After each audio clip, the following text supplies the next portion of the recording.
Chapter 5 में हम लोगों को समांतर श्रेणी के बारे में पढ़ता है। ठीक है, इसको इंग्लिश में हम लोग बोलते हैं अरिथमेटिक प्रोग्रेशन ना, जिसको शॉर्ट में हम लोग हर जगह पे एपी कहेंगे। ठीक है ना, तो आखिर तुम लोगों को समझ में आना चाहिए कि समांतर श्रेणी क्या है ना।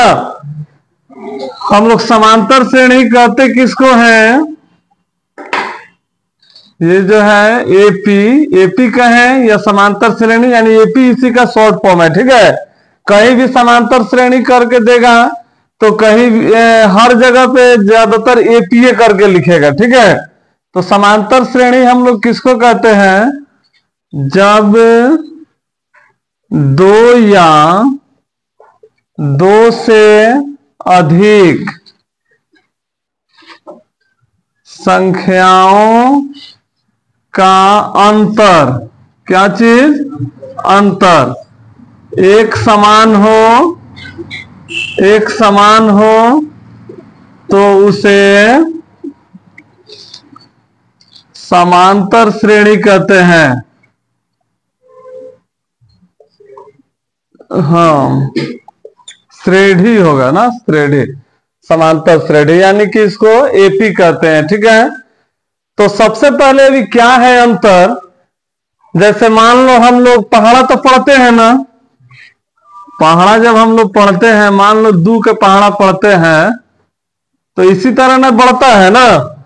तो यहाँ पे दोनों के बीच में कई गो के अंतर है, 2 गो के ना, 2 गो बढ़ा के 4 कर दिए।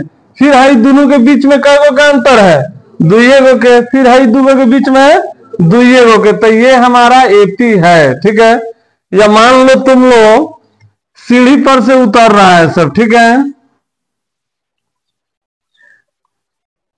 सीढ़ी पर से उतर रहा है सब, एक बार यहां से कभी कभी लड़कुआ क्या करता है सर, ये तुम लोग भी बचपन में सीढ़ी उड़ी पर चढ़ता होगा सब, छत पर कोई चढ़ता था, एक बार एगो उतरेगा, कभी पैर पकड़ के 2 गो फान जाएगा, कभी 4 गो फान जाएगा, फिर कभी एगो ना, तो वो समांतर श्रेणी नहीं होगा।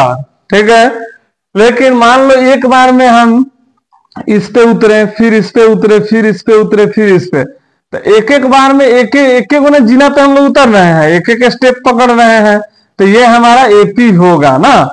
मान लो एक बार हम इस पे हैं, इस पर से फान गए इस पे, फिर फान गए इस पे, फिर एक बार फान गए यहाँ पे, तो ये एपी होगा कि नहीं होगा? ये भी एपी होगा, ये भी एपी है, क्योंकि देखो यहाँ पे एक बार में तो एगो छोड़ के दूसरी पे आ गए, फिर एगो छोड़ के दूसरी का, फिर एगो छोड़ के दूसरी का, तो एक के बराबर में दूरी तय किया है। सीढ़िया के तो एथिया बराबर में रहता है सब, तो वो एपी है। लेकिन मान लो एक बार यहाँ पे कूद गया, एक बार सीधे 3 गो फान गया, तो वो एपी नहीं कहलाएगा। तो एपी का मतलब यही समझना है कि सभी के बीच में क्या होना चाहिए? समान दूरी ना।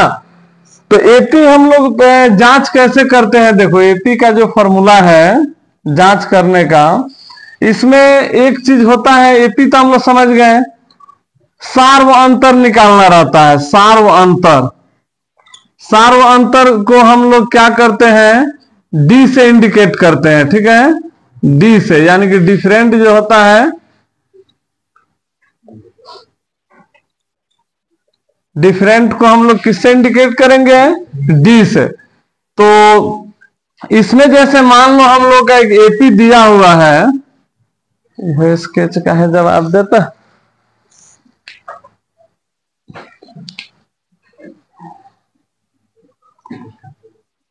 मान लो ये एपी हम लोगों को दिया हुआ है। ठीक है, तो ये हमारा क्या है? 1 नंबर पे है ना, तो इसको हम लोग प्रथम पद बोलेंगे, इसको क्या बोलेंगे? द्वितीय पद, तृतीय पद। तो इस तरह हिंदी में हम लोगों को लिखने की जरूरत नहीं है, प्रथम पद है, हम लोगों को मालूम है प्रथम पद, ये दूसरा नंबर पे है, तो इसको हम लोग क्या बोलते हैं? द्वितीय पद। तो जितने भी पद रहेंगे ना, तो पद को हम लोग A1, A2, A3, A4 से दर्शाएंगे। ठीक है, तो A1 को देखते ही तुम लोग क्या समझ जाएगा सब कि प्रथम पद है, A2 देखते ही क्या समझ जाएगा सब कि दूसरा नंबर में है, द्वितीय पद ना, A3 देखते ही समझ में आ जाएगा कि तीसरा नंबर का है, A4 देखते ही समझ में आ जाएगा चौथा नंबर का है। तो ये पहले पहचानेंगे, जब डी तुम लोग निकालेगा सब जब निकालना रहेगा तो दो के बीच में जो दूरी निकालेगा सब उसको D1 कहेंगे, यानी कि पहला अंतर ना। जब हई दोनों के बीच का निकालेगा सब तो इसको D2 कहेंगे। जब हई दोनों के बीच के निकालेगा सब तो D3। तो इसी तरह जितना रहेगा D1 D2 D3 D4, तो ये सब एक बराबर सबका मान आएगा तभी ना हम लोग उसको एपी कहेंगे ना। ये ना कि इसका इसमें 2 अंतर है, 3 अंतर हो जाए तो वो एपी नहीं होगा। तो D1 निकालने का यही फॉर्मूला है कि जब भी D1 निकालेंगे तो दूसरिका में से पहिलका को माइनस कर देंगे तभी ना अंतर मिलेगा। जब हई 2 में निकाल रहे हैं D2 है A2 A3 में, तो A3 में से A2 को माइनस कर देंगे। जब D3 निकालना होगा तो A4 में से A3 को माइनस कर देंगे ना। कभी और जैसे जैसे हम लोग पढ़ते जाएंगे फॉर्मूला वैसे वैसे लिखते ही जाएंगे, ठीक।